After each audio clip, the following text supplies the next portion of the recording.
Buenos días, amigos y amigas de Café de Economía.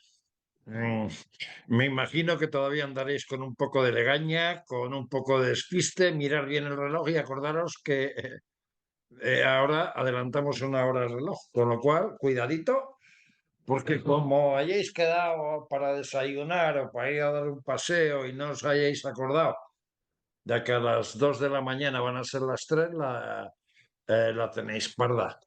Pero nosotros, fieles a la cita de cada domingo, aquí estamos en Café de Economía.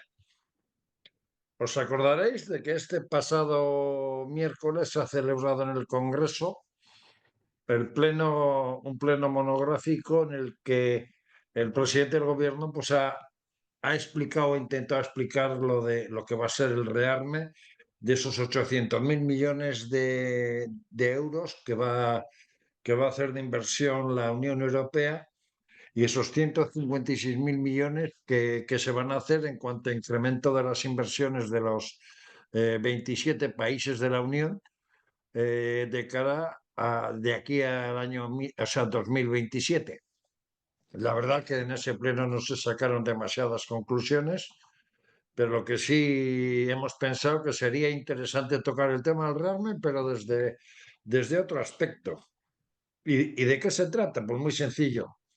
España es uno de los 8 o 10 países mundiales que mejor industria armamentística tiene y que es algo que tenemos muy desconocido desde muchos aspectos. Y en este caso podemos decir que es un sector estratégico que está formado por 400 empresas, aunque el 80% de la actividad se concentran en cinco. ¿Y cuáles son esas cinco? Airbus, Navantia, Indra, GDL Santa Bárbara y Expal. Entonces, ¿qué os parece si tocamos este tema? Porque suponemos que inversiones de ese calibre, aunque esperemos que no pase como en el tema del COVID, que luego pues salió lo que salió, pero son interesantes para conocer, pues, qué puede aportar España, aparte de magníficas tropas, desde el punto de vista de empresas armamentísticas que además recojan algo de ese dinero que se va a invertir desde la Unión Europea, porque uno de los propósitos de la Unión Europea es que gran parte de las inversiones se produzcan en empresas armamentísticas europeas y en este caso españolas. Santiago, ¿qué valoración se puede hacer de la industria armamentística española en cuanto a calidad, posición y respeto en el mercado comercial armamentístico? Bueno, la industria armamentística en general es una industria que está bastante fraccionada, ¿vale? Bastante fragmentada a nivel europeo, con empresas que se han consolidado en los últimos años, que han ido facturando y creciendo en algunos casos con el impulso público, como ha sido el caso de Indra. Tenemos Indra, tenemos el grupo Escribano, tenemos APA, tenemos Santa Bárbara, tenemos diferentes. Expal pertenece a Rheinmetall, la compró Rheinmetall junto a otra fábrica extremeña, que Rheinmetall es la más importante en Alemania. Luego, pero vamos, por hacer esa foto, suele haber unos grandes, dos o tres empresas como mucho, cabecera por país, y luego, pues, en el caso nuestro, pues una fragmentación de empresas mucho más pequeñas, mucho más reducidas en todo lo que es la cadena de valor de proveedores de este tipo de empresas. En España, estamos en torno a unas 400 empresas, para que te hagas una idea, ¿eh? Según datos del Ministerio de Defensa, e insisto, Sí, suelen ser todas de tamaño reducido. Esto es una complicación a la hora pues de aunar intereses para diseñar una estrategia, sobre todo de capacidades militares, estoy hablando de armamento, de equipamiento, que de verdad sea eficiente y que pueda hacer un uso lo más razonablemente posible de los fondos sin duplicidades y sin tener 17 tanques como tenemos en Europa, que tenemos 17 tanques distintos. El tema de la aviación es un tema distinto, pero insisto, es una industria muy fragmentada, especialmente a nivel europeo, y que va a requerir, pues, de un esfuerzo importante, pues, para poder aunar y para poder hacer eficiente. Es una industria muy intensiva en I+D, y además yo soy un firme defensor de la industria de defensa. No tengo otro remedio porque además mi padre es militar, o sea, yo me he criado en el mundo militar, con lo cual, solo por dedicación y por devoción, siento, vamos, de hecho hice los exámenes para hice las pruebas de piloto. Lo que pasa es que luego se cruzó conmigo la economía y entonces mi mundo giró hacia la economía y ya no me salí de ¿De ahí. helicópteros o de vuelos de combate? No, no, para piloto de combate. Bueno, era muy joven, pero fui a hacer los exámenes, tal, pero enseguida fui realmente a probar. Luego empecé con la carrera y ya me gustó tanto la economía que me quedé con aquello. Pero tiene un importante efecto tractor. Por cada euro que se genera en el mundo de la aeronáutica, tiene un traslado de 2,2 euros en el PIB. En defensa y seguridad, la relación es 1 euro de inversión con 2,3. Y en el caso de lo que es el espacio es más reducido, apenas llega a los 2 euros. Pero insisto, son industrias tractoras que tienen mucho efecto sobre el PIB, que dejan conocimiento, que dejan talento, que dejan innovación en el país. Pero esto desde luego es un reto en el que, insisto, tenemos pues empresas cabeceras con mayor o menores capacidades y luego una serie de pequeñas y medianas empresas que suelen ser las que forman toda esa cadena de valor industrial. Y eso, pues bueno, es una complicación y que habrá que afrontar. Yo distinguiría entre industrias de tipo militar estrictamente, que son industrias importantes. Se da el caso, por ejemplo, en Ciudad Real de una empresa española que compite tranquilamente con los Hammer por los magníficos jeeps que Con está TSD. haciendo. Te refieres a TSD, me parece. TSD Exacto. está en herencia. Ahí hay dos empresas, está TSD y Tecnove, y las dos son empresas de defensa y además punteras en lo que hacen, que no tiene nada que ver con los problemas que estamos teniendo con el 8x8 Dragón, que no son capaces desde hace años de ponerlo en funcionamiento, eso es el consorcio Test Defense. Y luego también se da la circunstancia de que España tiene la capacidad, a través de su industria armamentística, de llevar a cabo la construcción global de un avión de combate. Pero, Miguel, teniendo en cuenta las cifras de la industria armamentística y tal, podemos decir que, aparte de ser estratégica, su nivel de aceptación en el mercado es importante, porque si miramos datos de exportación, a ver, los últimos datos de los que hemos podido conseguir números y demás, eso es en el periodo 2016 a 2021, y la exportación de la industria armamentística española anda entre los 4.051 millones de euros en el 2016 a los 3.290 en el 2021, teniendo en cuenta que era época de pandemia y que en ese momento pues la inversión en armamento no era tan fuerte, y que por otra parte pues hay 5 países que son los Emiratos Árabes, Australia, Arabia Saudí y varios países de la OTAN, los que son los mayores receptores de esa industria armamentística española. Pero Miguel, ¿qué podemos decir desde el punto de vista de tecnología y calidad de la industria armamentística española? ¿Me dejas que sea malo? Vamos a ver. Pues Pablo es un tema que curiosamente nos interesa más de la cuenta. Hace poco tuvimos a Sebastián Puig, que es el jefe de gabinete ¿cómo lo llaman? Jefe de órgano, de hecho es el título oficial de la Dirección General de Estrategia e Innovación de la Industria de Defensa del Ministerio de Defensa. Un tema que nos gusta mucho porque, como habéis dicho, tiene un impacto tremendo. Es decir, el desarrollo económico que hay detrás de una inversión en este sector es importante porque es un multiplicador, tanto la tecnología que se desarrolla, que luego tiene otras aplicaciones, como que son cosas de bastante valor añadido. Es decir, no estamos hablando de competir en coste, estamos hablando de competir en calidad normalmente. Entonces estamos hablando de otro tipo de mercado. En España, esas cifras de facturación, si quitas Navantia, se van a cuarto. Estamos hablando de que la venta de barcos, en resumen, es el mayor ítem por peso de industria propiamente española. Si nos vamos a las piezas de Airbus, llamarlo industria militar es llamar industria militar a la fabricación de semáforos. No. Entonces, sí que hay, pero son pequeñas. Sí que hay, pero son fabricación, por lo que estabais hablando, de vehículos de transporte de tropas. Sí que hay, pero no están, hasta donde yo conozco, prácticamente ninguna de ellas en la León. Ninguna de ellas, evidentemente, en la categoría de las grandes. Estamos hablando no ya de Rheinmetall, que estaría bonito, ¿vale? estamos hablando de, por ejemplo, y sobre todo de Helsing. Es decir, no sé si la conocéis, Helsing es la única empresa valorada en más de 1.000 millones de euros en el sector de defensa en Europa.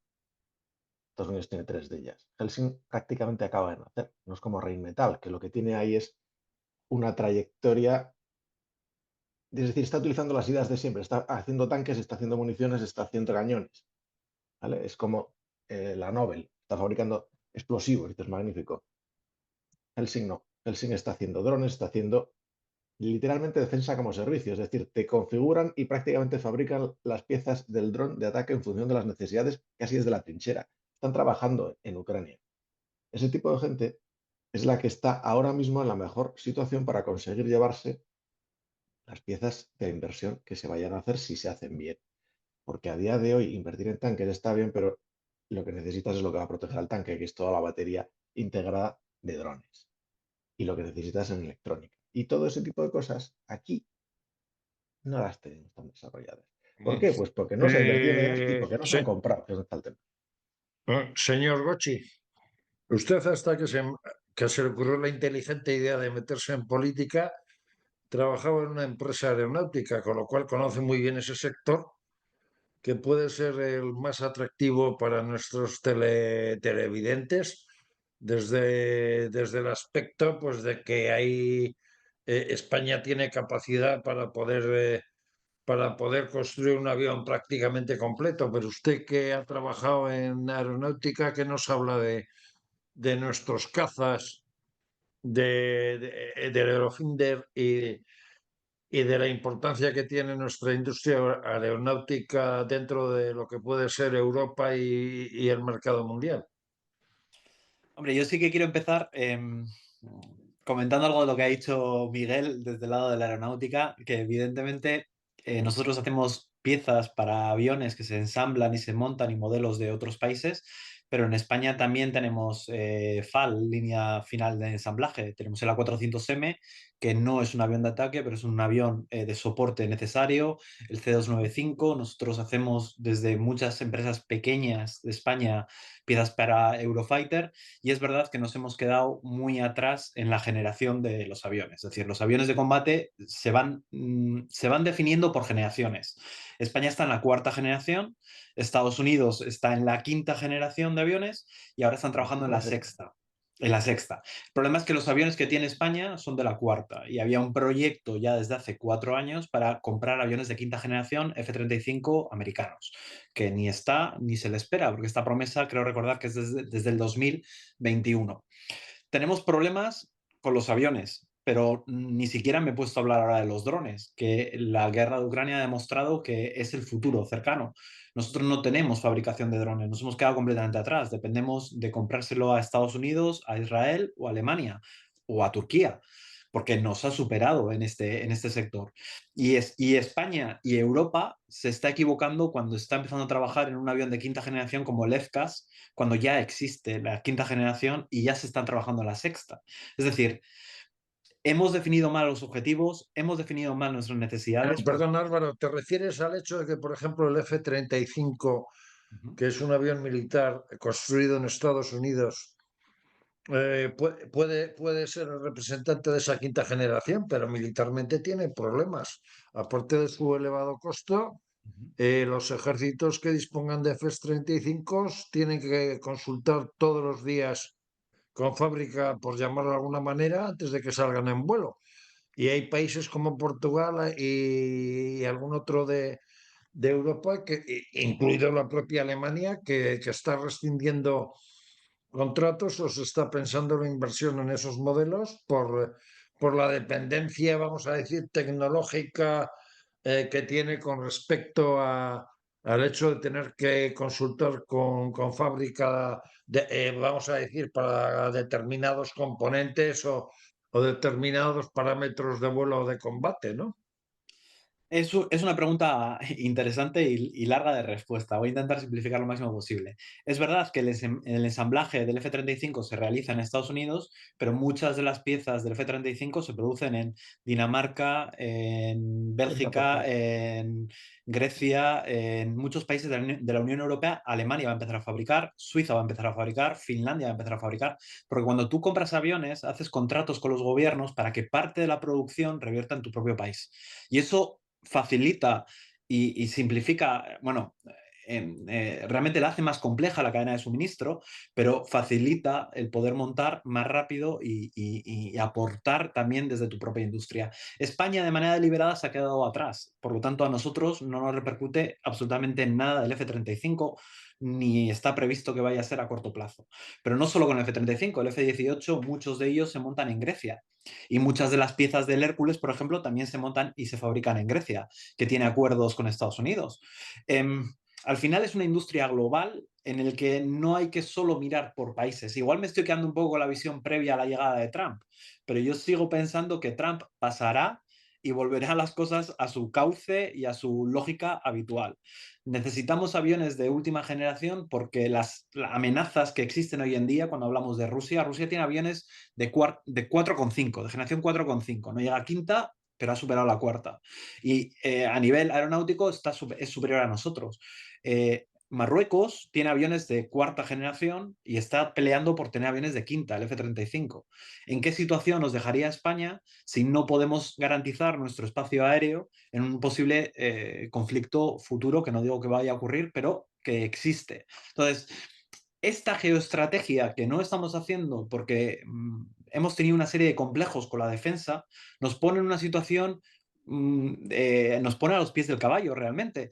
Y es algo que ahora mismo hay que revertir y ahora pues lo que ha anunciado Pedro Sánchez esta semana, llegar al 2%, es que el 2% del PIB en defensa no es que sea el mínimo, es que es menos de lo que te están exigiendo. Ahora mismo estamos en el 1,3, 1,4 del PIB. Es que no llegamos a Bueno, invertir. un 2% supondría aproximadamente, vamos a decir, si fuera una primera fase hasta el año 2027, unos 11.000 millones de euros que luego pasarían, si se cumple esa previsión que hay por parte de la Unión Europea de subir el porcentaje de inversión al 3 o 3,5%, la inversión que tendría que hacer en España rondaría los 36.000 millones de euros, ¿no, Santiago? Sí, sí, el problema es que, bueno, desde lo que se marcaron los objetivos en el año 2014 hasta el día de hoy, el abandono ha sido tal que nuestro punto de partida y nuestra brecha lo que ha sido es agrandándose cada año, y que tiene consecuencias además. O sea, ha tenido consecuencias en canibalizar, pues, tanques, aviones. Hablabais de los F-35. Yo todavía recuerdo cuando, bueno, todavía recuerdo, los Harrier que tiene la Armada, vamos, yo creo que siguen volando, pues porque Airbus le dará los pases de vuelo, pero tenían que haberse cambiado por el F-35 por la serie B hace ya tiempo. Marruecos va a tener, como decía Álvaro, 32 F-35 en nada, y es nuestra frontera sur. Es decir, que ese desgaste o esa falta de inversión a mí me preocupa especialmente en todo lo que tiene que ver con material. Más allá de que efectivamente pues hay un gap que hay que cubrir, que nos va a tocar acelerar, y a mí me resulta muy difícil de entender que el presidente Sánchez pues vaya anunciando que esto no va a tener ningún problema, ni va a influir en ninguna partida. Vamos a ver. Independientemente de que cuente o no para las reglas fiscales, aquí va a haber que hacer un sobreesfuerzo en términos de déficit, y donde hay déficit detrás hay deuda, y donde hay deuda hay gasto en intereses, y donde hay gasto de intereses es dinero que no va a otras cuestiones, entre ellas gasto social. Es decir, aunque le compre el discurso de que no va a tener que tocar ninguna partida, que en mi opinión va a tener que tocarla, eh, indudablemente tiene impacto en el gasto social y tiene impacto, eh, porque además es que son cuestiones de coste de oportunidad. Es que, Sí, pero discúlpame, Santiago, pero lo que sí hay que darles a entender a nuestros televidentes es que un punto del Producto Interior Bruto, bien sea de deuda, inversión, lo que sea, supone aproximadamente un promedio cercano a los 10.000 millones o un poquito más, un poquito menos, depende cómo ande, de inversión que tiene que llevarse a cabo, ¿no? claro, y estamos en el 1,28 y el 2% yo lo veo superado. Si es que nos vamos a tener que ir al 3% o al 3 y pico en muy breve espacio de tiempo. Es decir, vamos a tener que duplicar completamente la inversión que estamos haciendo. Entonces, pues es un reto enorme y no vale con usar el fondo de contingencia porque hay 3.000 y pico millones que esos están gastados ya, además. Es decir, es que al final esto es un encaje lo que nos pretenden hacer tragar que es tratar a los españoles pues como menores de edad cuando se les tenía que hablar de cuestiones mucho más serias. Europa va a tener que irse a 800.000 millones en el próximo cuatrienio. En el cuatrienio anterior se gastaron en torno a 360.000. Es decir, que es más que duplicar el gasto en defensa a nivel europeo y a nosotros, pues que éramos el último vagón de la cola en gasto en defensa, con las implicaciones que eso tiene, de falta de remuneración de los propios militares, de falta de equipamientos. Es que ha habido una dejación en los últimos años, empezando por un presidente que consideraba que era un ministerio que había que hacer desaparecer. Es que desde esos planteamientos y con los socios que tiene, pues es muy complicado que no hayamos incurrido en el abandono en el que hemos incurrido en materia de defensa. Insisto, y es que somos la frontera sur de Europa, y es que tenemos Marruecos, es que tenemos Argelia, es que está el Sahel ahí, es que Rusia parece que nos queda muy lejos, pero tenemos militares españoles desplazados con aviones en Lituania, en Letonia, en los países, en las antiguas repúblicas soviéticas del Báltico, que están haciendo cobertura y dando seguridad y aportando seguridad, porque son constantes las infracciones de aviones rusos que cruzan el espacio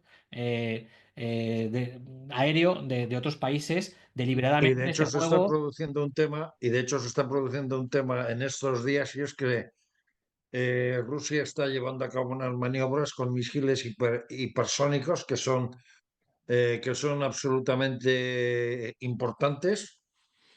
E incluso ha habido este pasado miércoles en esas maniobras en las cercanías de Lituania, concretamente en la frontera Bielorrusia, ha habido un accidente que ha dado lugar a la muerte de cuatro soldados norteamericanos que estaban también cerca de esas maniobras, ¿no? Pero, Miguel, yo te preguntaría una cosa.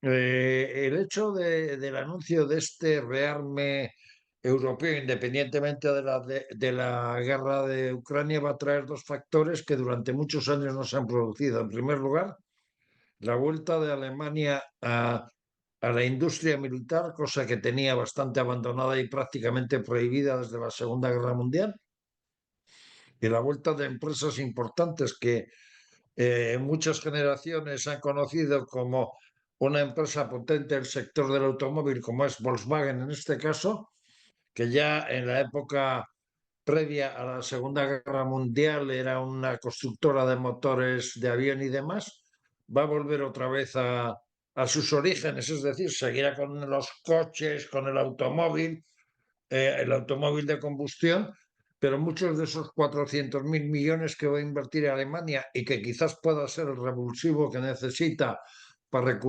recuperar ese tono económico que necesita Alemania para volver a ser la locomotora de Europa, pues pueda ser la industria armamentística, ¿no, Miguel?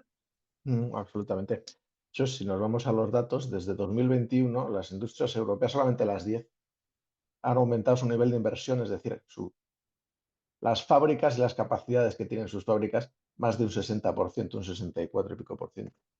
Es decir, están apostando por montar capacidades o por volver a recuperar capacidades que, como bien decía antes, no te han ido dejando marchitar, por decirlo de esta manera, en las últimas décadas.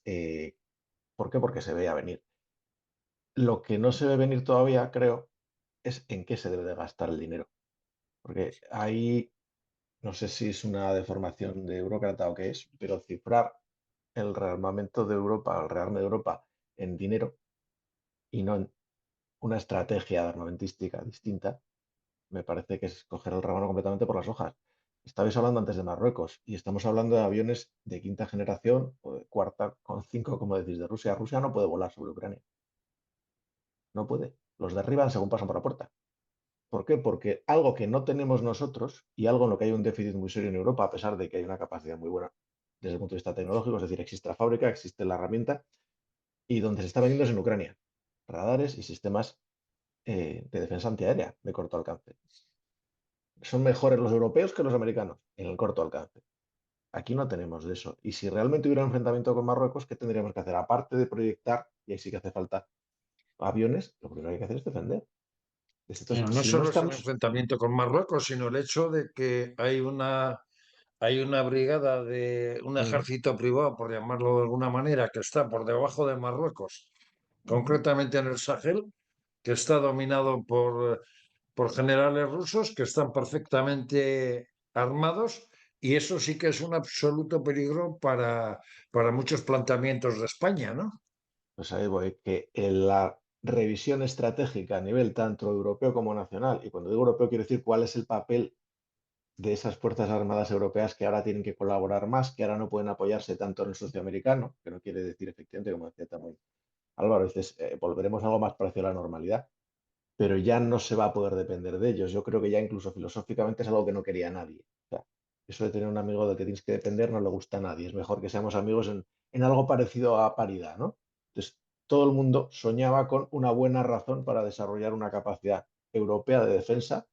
Realmente no diremos a la altura de Estados Unidos porque gastan más que nosotros y les gusta mucho eso de proyectar en Asia y a nosotros, pues mira, nos queda muy lejos y no tenemos intereses allí.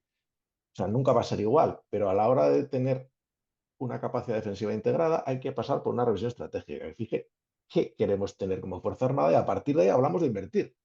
No es una cuestión de echar dinero al fuego, no es una cuestión de, no, es que multiplico los sueldos por 8 y he cumplido. No. ¿Qué es lo que tiene que tener España pasado mañana? ¿Qué tiene que tener para defenderse? ¿Qué tiene que tener para, ¿cómo se dice?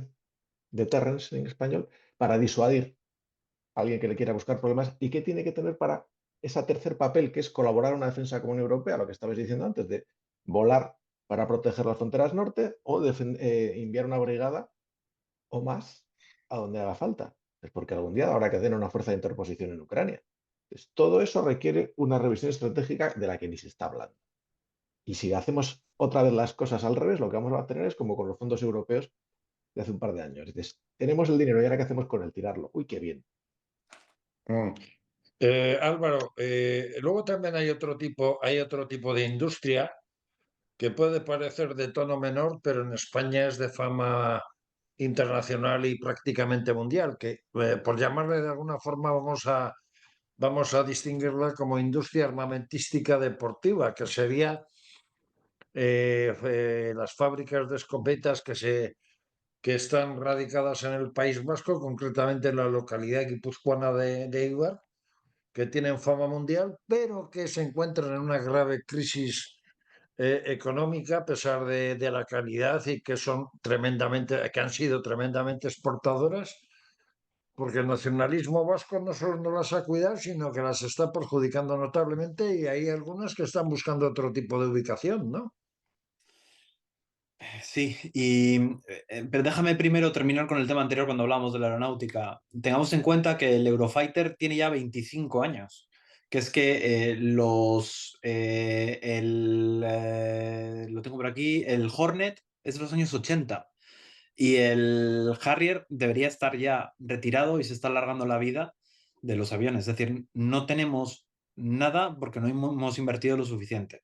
Y ahora volviendo a la pregunta que me hablas, pues podríamos tener la base de un futuro crecimiento armamentístico en el País Vasco. De hecho, somos la tercera comunidad autónoma con más empresas dedicadas a la defensa y tenemos una tradición y tenemos unos conocimientos. Lo que es verdad es que aquí el nacionalismo hay determinados temas que no les gusta y bueno, parece que vivimos en una distopía. Porque esta semana en el Parlamento, cuando veíamos el partido más antibelicista de todos, era Bildu, que todos sabemos de dónde viene y cuál es su tradición. Entonces, ya vivimos en una completa locura en el País Vasco y que hayamos perdido un sector que puede ser clave en el futuro y que podía haber sido clave en el pasado, es un poco la consecuencia directa de esta pérdida de rumbo que llevamos desde hace varias décadas en Euskadi y En eso que que dices tú voy a poner el ejemplo y no me gusta hablar de marcas, pero en este caso sí, porque da la casualidad que conozco mucho al dueño de la empresa y aparte que ha habido problemas familiares por motivos de herencia y demás, esa empresa que se puede considerar que era de las mayores exportadoras del mundo, con un mercado americano absolutamente magnífico y que personalidades, bien presidentes de Estados Unidos, presidentes de la Asociación del Rifle, el padre del actual monarca, pues eran consumidores de sus productos y que además de, vamos a decir, de lo que es ese armamento deportivo, tenían una línea de ropa también deportiva de cara a la caza y de cara al tiro al plato y todo este tipo de cosas. Y por razones políticas se ha ido al garete, ¿no, Álvaro? Sí, es lo que ha pasado. Durante mucho tiempo decir que te dedicabas a un determinado sector de defensa o de armamento, ya sea deportivo o sea militar, era un lastre en Euskadi y en España. Y hemos dejado marchitar un sector que ahora mismo tenemos que recuperar a marchas forzadas. El problema es que todos los socios del presidente de gobierno, que por cierto gobierna, pero habiendo perdido las elecciones y sin mayoría en la Cámara y sin presupuestos, pues no quieren este plan que es necesario para nuestra supervivencia, porque lo que ellos quieren es eso mismo, eso es lo que les molesta a ellos, la supervivencia de España como Estado, y van a luchar y van a pelear por tener al mejor presidente según sus criterios, que es Pedro Sánchez, que no va a hacer nada por asegurar nuestra defensa. Entonces, tenemos un serio problema que parte de la base que el propio presidente de gobierno ni tiene los apoyos, ni tiene la convicción, ni ha hecho absolutamente nada, y lo que está prometiendo ahora, que no llega a los mínimos de la Unión Europea, suena a promesa vacía, hueca, que es incapaz de explicar en el Congreso, y por lo tanto es imposible de apoyar una propuesta que el presidente es incapaz de justificar. Entonces, ¿qué es lo que tenemos que apoyar? Pues no lo sabemos, porque el propio presidente no lo sabe. Y tenemos un problema como país, como nación, muy serio. Le estamos generando a la Unión Europea un problema, porque tenemos compromisos adquiridos dentro de la OTAN y dentro de la Unión Europea que no estamos respetando. Y sí que me parece muy interesante una cosa que decía Miguel, que decía, es que estamos hablando del cuánto, pero no hablamos del qué. Ahí está la clave. ¿Qué es lo que necesitamos? ¿Qué es lo que tenemos que reforzar? ¿Cómo tienen que ser nuestras Fuerzas Armadas? ¿Dónde están los sectores claves? Por eso yo hablaba de los drones, un sector en el que ni hemos entrado ni se nos espera que estemos, pero tenemos un sector aeronáutico muy potente que podría ser una referencia mundial, pero las decisiones políticas están lastrando el futuro. Y se supone que el sector naval también, porque España estaba preparada para hacer el mantenimiento de la sexta flota, pero desde que el señor Zapatero se sentó al paso de la bandera americana en un desfile, pues las relaciones con Estados Unidos para el mantenimiento de la sexta flota que está instalada en el Mediterráneo, pues la verdad que se estropearon. Y luego además concurre otra cosa, la base militar de Rota parece que no, pero tiene muchísima importancia porque dos barquitos son, vamos a decir, el eje de la defensa de todo lo que puede ser el sur de Europa, porque hay dos destructores o fragatas, ahí la verdad que no sé distinguir exactamente, pero que son las que están capacitadas para llevar a cabo una respuesta inmediata desde la base de Rota, ¿no? Pero, pero Santiago, tú que te dices hijo de militar y demás, hay un aspecto que no entra dentro de lo que es la industria armamentística en sí, pero que va a tener suma importancia de cara a futuro y dentro de la inversión que va a tener que hacer el gobierno de España, de esos 11.000 millones que decíamos de aquí al 2027 y posteriormente hasta los 36.000 que pueden darse hasta el año 2029.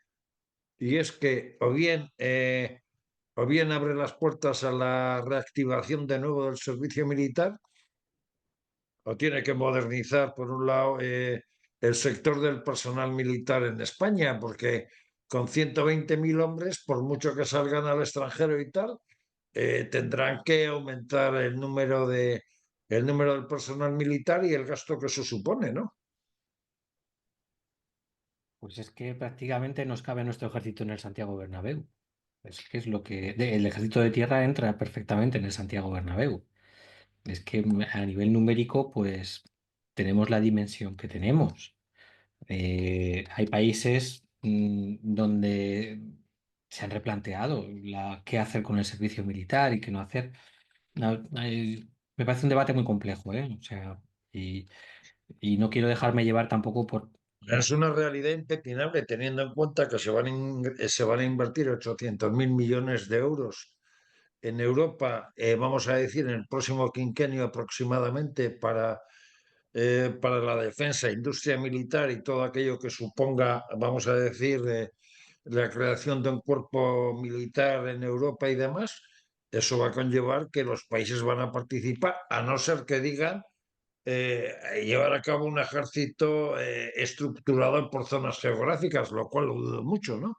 Vamos a ver, Eugenio, vamos a partir de que vivimos en una sociedad que nos hemos mal acostumbrado a la sensación de seguridad porque teníamos a Estados Unidos detrás. Y los discursos políticos y el conjunto de la sociedad no es consciente de la importancia que tiene la defensa y no lo ha sido, y de los riesgos y consecuencias que también tiene. Es decir, yo esto de considerar los ejércitos como que vamos con florecitas en misiones de paz a todos los sitios, los ejércitos tienen capacidad de intervención para el ataque y sobre todo para la defensa. Y cuando uno habla de defensa, y lo ha apuntado Miguel y Alba, es decir, ya no solo cuánto inviertes, sino en qué lo inviertes, y también aunque tengas muy buen material y muy buenas capacidades, tienes que ser capaz de trasladar a un tercero que puede ser un potencial enemigo que estás dispuesto a usarlo. Y vivimos en una sociedad que ese efecto disuasorio, yo creo que no tenemos conciencia. Eh, ¿Tú crees que Putin puede en un momento determinado, o qué puede pensar de la Unión Europea? Pues que verbalizamos muchas veces muchas cosas, pero que no estamos dispuestos a poner cadáveres en el terreno. Esto es duro decirlo, pero es que lo piensan. De nosotros Mira, decir, como bien decía recientemente el general Fernando Gutiérrez Díaz de Otazu y el portavoz de defensa del Senado, Luis Rogelio Rodríguez Comendador, un chico de Wisconsin no va a venir a no, no. Europa a pegar tiros y a defender Europa. Por Vamos a tener eso que ser los europeos. Por eso hablaba antes de que, claro, que lo mínimo que se le puede exigir a Pedro Sánchez es que nos hable como adultos de los riesgos que tenemos y de verdad lo que nos jugamos. Y hemos delegado la defensa durante mucho, desde 1945 en Estados Unidos, en su fortaleza, en su capacidad. Como bien decíais, yo creo que la administración Trump pasará y el nudo o ese nexo transatlántico no debemos de perderlo. Pero si tenemos la decisión de rearmarnos, de invertir en defensa, de invertir en capacidades militares, tenemos que ser conscientes de que la sensación de disuasión tenemos que transmitirla también. Y eso, como bien decías, Eugenio, pues muchas veces va por no solo hacer consciente a la sociedad que tiene que tener 3 garrafas de agua en la despensa, etcétera, sino que a lo mejor hay que potenciar y facilitar la figura del reservista. Es decir, no sé, determinadas figuras ya que un poco pues, puedan fortalecer, además de ampliar evidentemente los efectivos personales y profesionales que tienen las Fuerzas Armadas. Si hay que invertir mucho más, hay que atraer mucho más y dar de verdad eh, mm, trayectoria profesional y bien remunerada a las personas que se incorporan a las Fuerzas Armadas, mejor de la que han tenido. Yo recuerdo épocas donde los pilotos de combate se iban a la aviación civil porque la remuneración era infinitamente superior para el riesgo que además corrían. Pues es que eso es consecuencia muchas veces de esa dejación de la que yo me refería que en términos de defensa, y es que hemos abandonado la política de defensa durante mucho, Te mucho. voy a dar un dato en eso del abandono. Tú que además estás vinculado a dos provincias muy importantes para ellas del ejército, o sea, que son el Ejército del Aire en este caso. La patrulla Águila, que es una de esas patrullas que cuando se hacen los desfiles militares en España, pues salen con la bandera española y tal, pues ahora va a tener que empezar a pensar en cambiar aviones porque los aviones que utiliza tienen 50 años En su casa. y son inoperativos. Pero Miguel, desde el punto de vista tecnológico, es también una inversión importante y hoy día las guerras ya no se llevan a cabo a bombazos que también, pero hay elementos de ciberseguridad, de lo que se llama guerra híbrida, y en el que con un ordenador te pueden hacer polvo, qué sé yo, el aeropuerto de Madrid-Barajas, el aeropuerto del Prat o el aeropuerto de Palma de Mallorca. Desde ese aspecto, ¿cómo estamos preparados en España? ¿O qué tipo de inversión hay que hacer? ¿O qué tipo, sobre todo desde el punto de vista de seguridad que decía Santiago? Ah, primero, es que querría comentar una de las cosas que han dicho antes y porque no se me olvide. No sé si os acordáis cuando Marruecos subió unas tropas a Perejil y les cayó la del pulpo. Y todo el mundo diciendo, ay madre, que esto va a escalar. A España le importó un rábano, era territorio español. Si ahora nos meten un batallón de marroquíes en Ceuta, no sé yo qué pasaría. ¿Vale? Ser capaz de transmitir que te importan esas cosas y que no estás dispuesto a ceder es fundamental. Y eso se transmite con el ejercicio frecuente, es decir, dejando que haya roces y se resuelvan, y teniendo a la gente preparada y demostrando que te importan. Alemania tuvo una auténtica crisis de moral en su ejército. Si es que eso se hundió porque lo apreciaban todavía menos que aquí. No es que estuvieran mal pagos, que estaban mal vistos. Entonces, acabaron No, teniendo yo que somos los problemas mayores, serios. hicimos el servicio y todo ese tipo, el servicio militar y todo ese tipo de cosas. Pero luego se produjo la generación Flower Power, por llamarlo de alguna forma, y hablar de militares era pecado mortal, ¿no? Y ahora que tenemos en el gobierno a los que defendían la insumisión, imagínate dónde estamos. Pero es algo que hay que cambiar. Es, lo que diferencia a Estados Unidos de Europa no es tanto que inviertan más o menos como la cultura militar. Ellos piensan que hay una serie de cosas, principalmente los intereses de su país, aunque luego lo mitifiquen mucho, que se defienden por las armas. ¿Cómo? Estando dispuestos a ir. ¿A dónde? A donde te manden. Y para hacer eso, ¿qué hacen? Meter dinero, pero sobre todo también meter al ejército en la sociedad. Que si reservismo, que si, ¿cómo se dice? Homenajes, que si centros de veteranos, que si desfiles, que no lo hacen ni mucho menos tan bien como, vale, pero comparo con cómo lo hacemos aquí, que parece que los escondamos a veces. Entonces, hace falta resaltar esa Álvaro, tú cultura militar. que eres ingeniero industrial de profesión, especialista en temas de aeronáutica, lo que la gente tiene que tener claro es que esta inversión de 800.000 millones de aquí al año 2029 va a ser una primera fase porque habrá que crear un ejército, habrá que crear hombres, pero luego toda esa inversión habrá que ir desarrollándola y recomponiéndola y mejorándola. Desde esa perspectiva, vamos a ver, Europa está preparada, tú que conoces bien el sector aeronáutico. Por ejemplo, en Francia están los aviones Mirage, Ujú. en Inglaterra estaban los Harrier.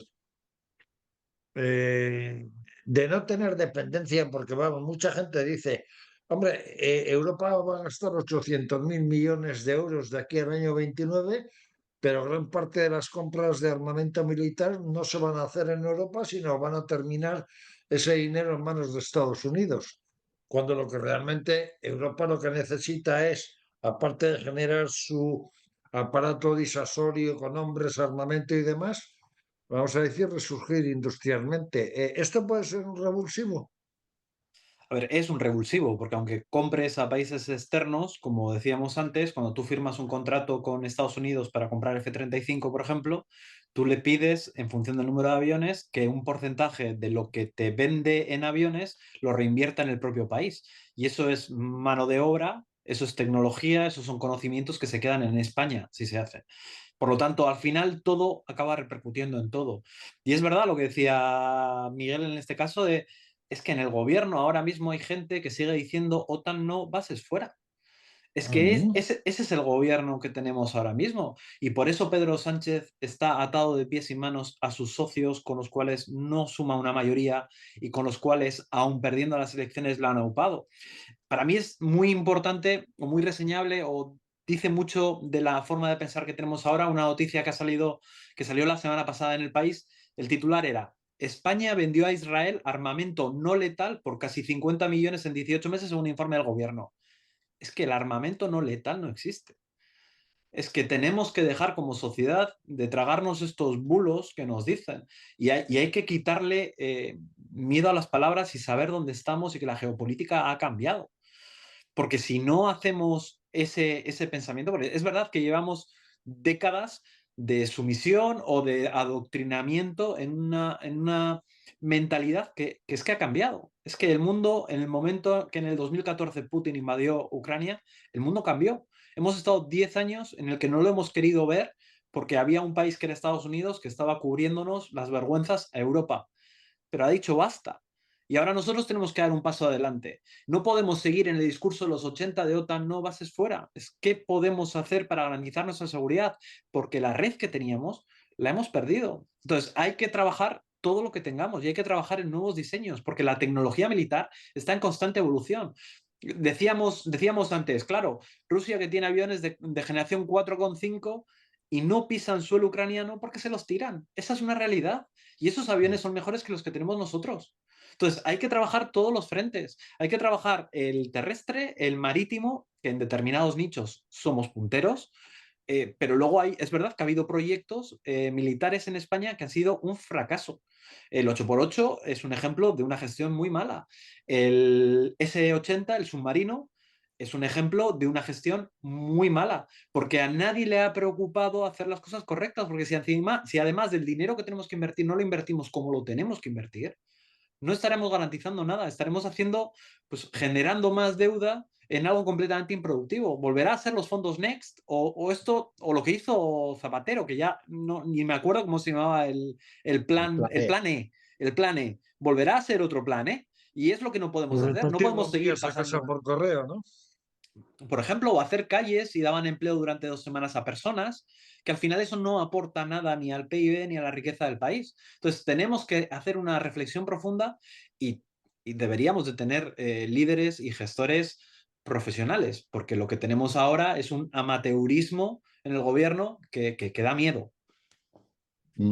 Esto, Santiago, desde el punto de vista de cómo tiene que ser esa industria armamentística española y europea, independientemente de potenciar los departamentos de investigación, el desarrollo de cara a los desafíos futuros, ¿cómo tiene que ser esa industria interconectada, creándose entre grandes corporaciones o pools de empresas autorrelacionadas, pues qué sé yo, con Francia, Alemania y demás, de cara a hacer un trabajo más o menos conjunto, pero cada país según las necesidades que pueda tener, qué sé yo, por ejemplo, España, por la importancia que tiene el estrecho de Gibraltar y tal, podría potenciar el tema de la marina, el tema de la aviación, pero ahí tienes, por ejemplo, como decía antes, países como Alemania que va a invertir 400.000 millones de euros, que de ser el número uno en Europa en el sector del automóvil, pues en 5 o 10 años se va a querer convertir en el número uno, pues en temas quizás de motores de avión compitiendo con los americanos o con la Rolls-Royce inglesa y demás. Desde ese aspecto, ¿cómo se tiene que llevar a cabo el trabajo? ¿De manera individual o con grandes corporaciones o trabajando ya como si fuéramos los Estados Unidos de Europa en este caso? Um, Habrá que trabajar de la manera más eficiente posible, de la que los recursos se apliquen de la manera más eficiente posible. Y evidentemente los proyectos transnacionales, pues tienen, si se hacen bien, pues tienen más posibilidades de tener un efecto tractor y de aprovechar mejor los recursos, por lo menos en mi opinión. Y es por lo que te decía antes. Es decir, el Eurofighter yo creo que fue una experiencia positiva a la hora de, oye, pues tener un avión de combate en su momento top tecnológico y con la colaboración de diferentes países. Y en el caso de los tanques, vuelvo a referirme a ellos, es que tenemos 17 modelos de tanques distintos. Pues a lo mejor hay que ser mucho más eficientes y tener de verdad pues material que tenga capacidades militares en el terreno suficientes y que puedan aprovechar mejor los recursos. Evidentemente, habrá que hablar de incorporar toda la cadena de valor, habrá que hablar de incorporar innovación, habrá que trabajar, como decía Álvaro, pues todo lo que es drones, ciberseguridad y capacidades pues para defendernos de los ataques, ¿no? De ciberseguridad. Habrá que integrar todo ese ecosistema de pequeñas empresas y startups que son que tienen mucha capacidad tecnológica, sobre todo con materias o en tecnologías que todavía son ciertamente incipientes, pero con mucho potencial, insisto, en ciberseguridad, en inteligencia artificial, en inteligencia militar. Hay empresas que están trabajando muy bien la inteligencia militar, la robótica, insisto, los drones. Y lo que hay que intentar es que esas líneas que están previstas, esos 2.000 millones que van a ir por defensa, esos 1.000 millones que van a ir por industria, ese paquete que pueda venir en préstamos, lo que pueda apoyar el BEI con sus operaciones, pues que sigan unos criterios y que estén sobre todo fundamentados en proyectos que de verdad sirvan para lo que tienen que servir. Yo todavía estoy recordando debates de partidas que están colocadas, que es gasto en defensa y que están colocadas en el Ministerio de Industria y que la secretaria de Estado de Industria en el mismo Congreso de los Diputados, no, no, es que esto no lo gestiona Industria, está ahí, pero esto es de defensa. Pues reordenemos bien, sepamos bien qué es lo que estamos. Si es que tenemos un tutti frutti de gasto de defensa por ahí colocado en diferentes sitios. Insisto, por lo que comentábamos antes, por los complejos y por los problemas, en asumir realmente Y lo que por razones tenemos. ideológicas de gobiernos que lo militar no lo ven como, quizás por connotaciones derivadas de la dictadura que pasó España durante 40 años y demás. Pero Miguel, hay un aspecto importante dentro de lo que es la inversión militar, como es el hecho de invertir en satélites, el tema, por Ahí. ejemplo, de aspectos como el Pegasus. Bueno, hablando de lo que puede ser, y lo ha insinuado un poco Santiago, el tema del espionaje, ¿no?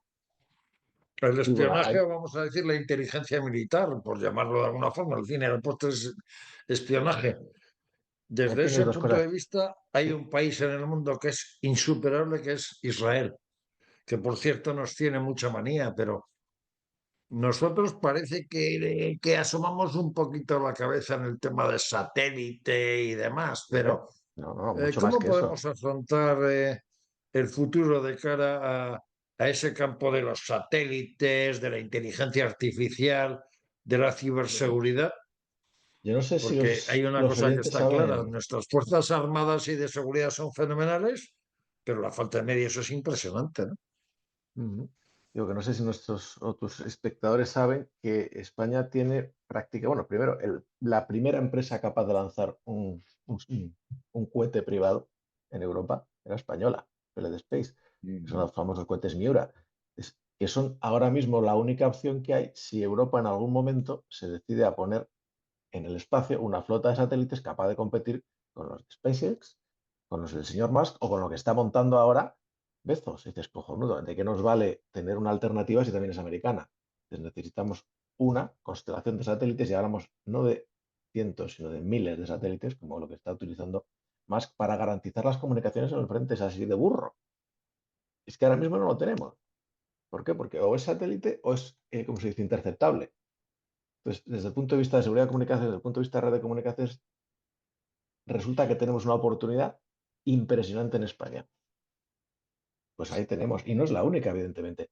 Desde el punto de vista de espionaje, ahí hablamos más de otro tipo de tecnología, hablamos más de software y hablamos más de la legislación que permite que se desarrollen y utilicen esas cosas. Ese es un frente bastante distinto y ahí estamos muy lejos, efectivamente, de Israel, pero Israel no es que sea imbatible. Es que Israel ha invertido muchísimo en ese tipo de herramientas porque está en una guerra permanente contra un tipo de enemigo al que tiene que intervenir como sea. Entonces, de nuevo, lo que impulsa la construcción de fábricas, lo que impulsa el lanzamiento de satélites, lo que impulsa la innovación, es el gasto público dirigido hacia una necesidad real. Entonces, ¿cuándo se monta una fábrica? Cuando se sabe que va a haber pedidos. ¿Cuándo invierte Rheinmetall en comprar una fábrica Volkswagen y dedicarla a tanques o a vehículos de transporte de tropas? Cuando sabe que va a haber pedidos. Y sin embargo, hay huecos, por ejemplo, también hablando de cohetes. Estábamos diciendo que lo que es un defensa aérea a corta distancia, digámoslo así, estamos mejor que lo que nos creemos. Pero a media distancia y larga distancia, lo que son cohetes, digamos, de crucero, los ucranianos han tenido que fabricar el suyo propio. Entonces, ¿por qué? Porque habiéndolos en Europa no los producimos. ¿Por qué no los producimos? Porque no los compramos. ¿Por qué? Porque no se han decidido que sean interesantes. Hay algo más interesante que poder atacar a 600 kilómetros sin tener que mandar un avión, desde el punto de vista militar, evidentemente, hay otras formas entretenidas. En España parece que atacamos con tirachinas o con la onza, pero Santiago, ya prácticamente casi para finalizar. Hay otro aspecto importante que se va a tener que producir y es el siguiente. Y pongo como ejemplo, Ucrania tenía 5.000 ojivas nucleares y Europa va a tener que pensarse distintas cosas. ¿Por qué? Francia, concretamente el presidente Macron, ha ofrecido las ojivas nucleares que tiene Francia.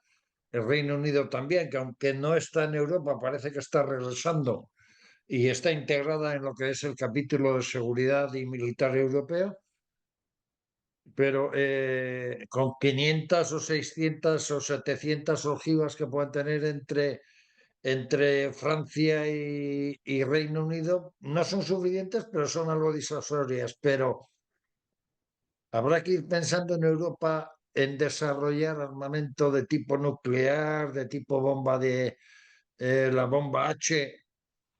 Y se me ocurre mirar hacia Alemania. ¿Le ves que en un plazo medio, vamos a decir 10 años o así, sea el tercer país europeo con bomba atómica, por ejemplo? Digo, además por la inversión que eso supone, ¿no? Porque para eso hace falta enriquecimiento de uranio, una serie de minerales y tal, que por cierto, España tiene las tierras raras, que eso sería otro aspecto importante desde el punto de vista de inversión en defensa. Pero tú ves, Santiago, que Alemania puede decir en un futuro, yo como soy la cabeza de Europa, han pasado 80 años desde que ocurrió aquella fatídica Segunda Guerra Mundial, me lanzo a encabezar el liderazgo de Europa y además me presento con unas credenciales de armamento de calidad y armamento disuasorio, como puede ser incluso una bomba nuclear. Uf, yo no Es sé muy si, complicado, no no sé sé, si la, pero no sé si la sociedad europea está preparada, de verdad lo pienso, está preparada para asumir que hay que posiblemente no, que hay que desarrollar armamento nuclear. Por eso que hablábamos, ¿no? Del efecto disuasorio y es que esa es la realidad. O sea, tal y como solo van por las volumen. cosas, el armamento nuclear en Europa tendrá que ampliarse porque si los americanos nos van a dejar, que por otro lado es bueno para Europa que tenga un ejército propio y tal, pero en medio de disuasión hoy día es el botón rojo, ¿no? Es que, salvo Reino Unido, Francia, realmente es muy complicado.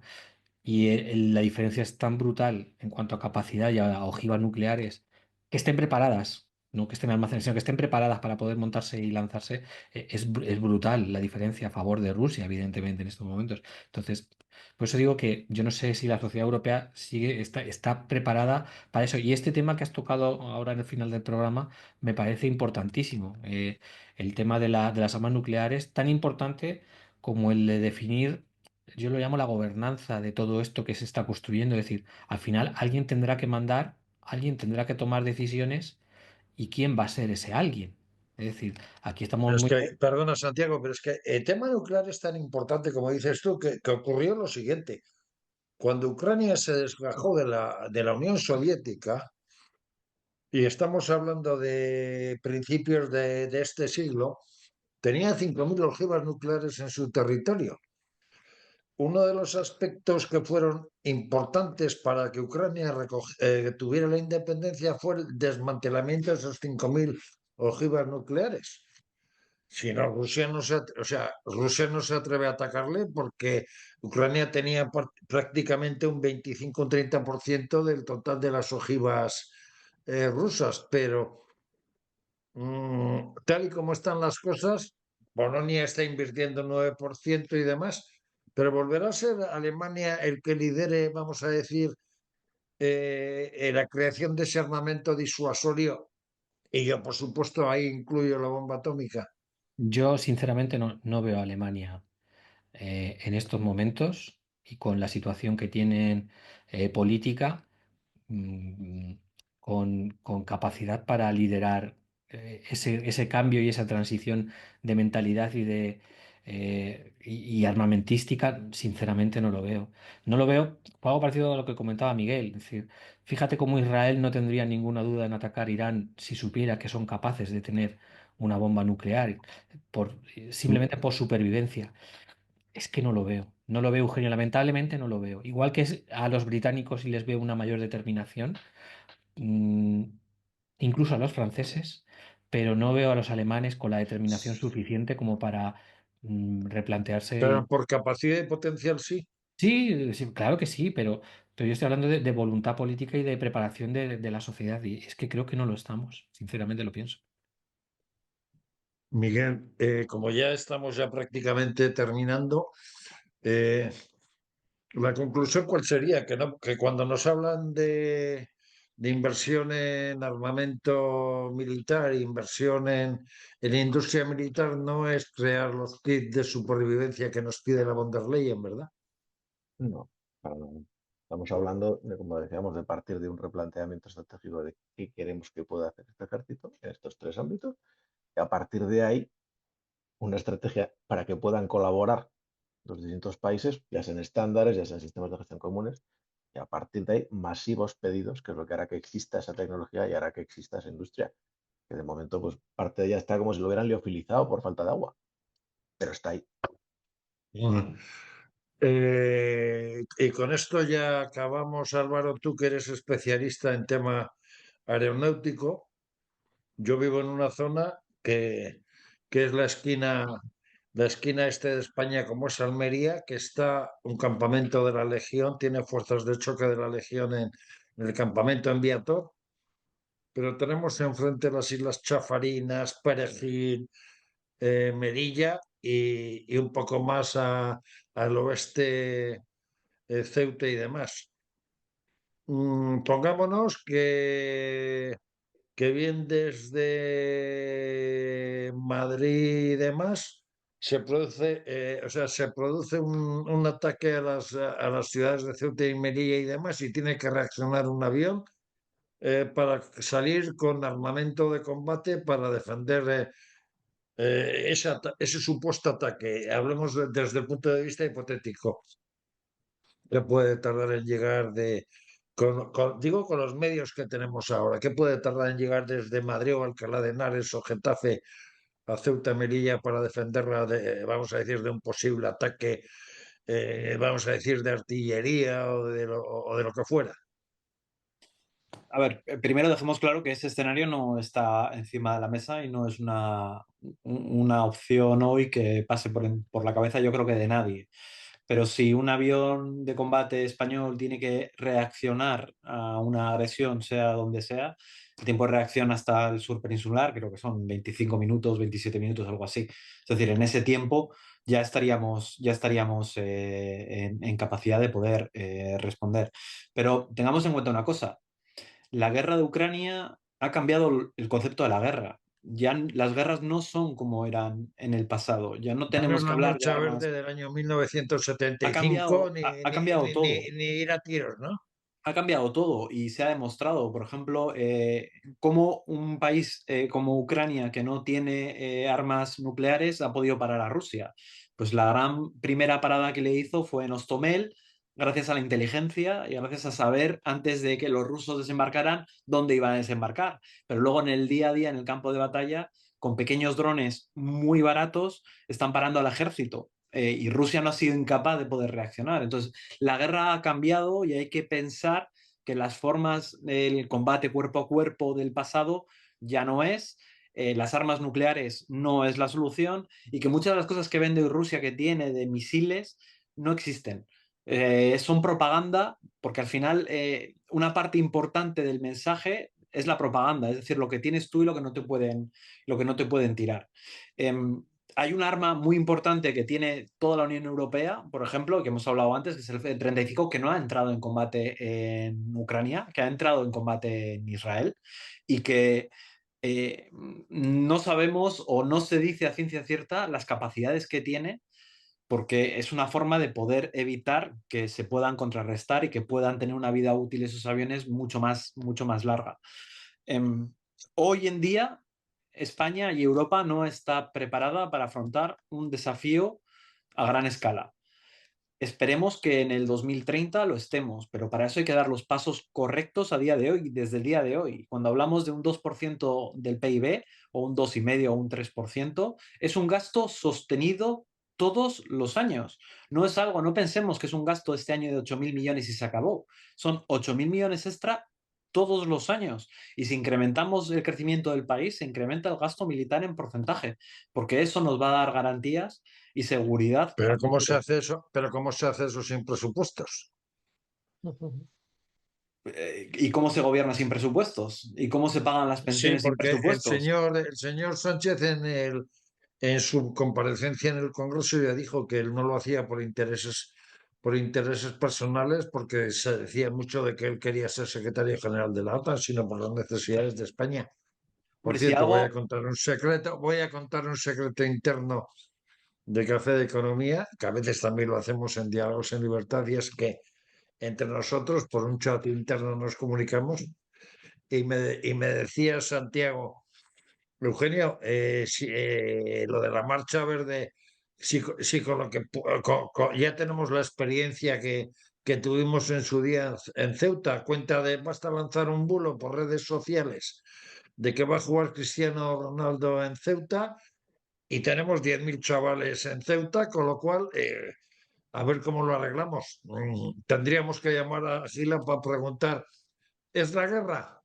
Amigos y amigas de Café de Economía, hoy, en este día un poco raro en el que es de 23 horas, que nos hemos quitado una hora de sueño, que nos va a costar adaptarnos al nuevo horario una semana, por lo menos aquí en España y en Europa, nos hemos querido volver locos con datos económicos y tal, pero esperemos que el programa haya sido de vuestro agrado. Gracias por todo y hasta la semana que viene en Café de Economía. Buena semana.